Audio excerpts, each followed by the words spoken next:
हिंदू धार्मिक परंपरार एक बड़ पर्व हूँ पणा संक्रांति बा महाविषुव संक्रांति।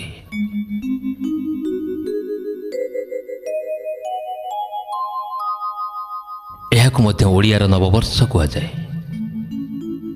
ओडिया पंजिका अनुसार यह वर्षर प्रथम दिन बोली कहुए। यही पर्व सह जड़ित हो रही आम सामाजिक आध्यात्मिक एवं सांस्कृतिक परंपरा। यार अन्य नाम हेउछि महाविषुव पणा संक्रांति और जल संक्रांति। यही दिन में सूर्य विषुव रेखार अवस्थान सह 12टी राशि रे चलन हेउथिबारु एहाकु महाविषुव संक्रांति कहुए।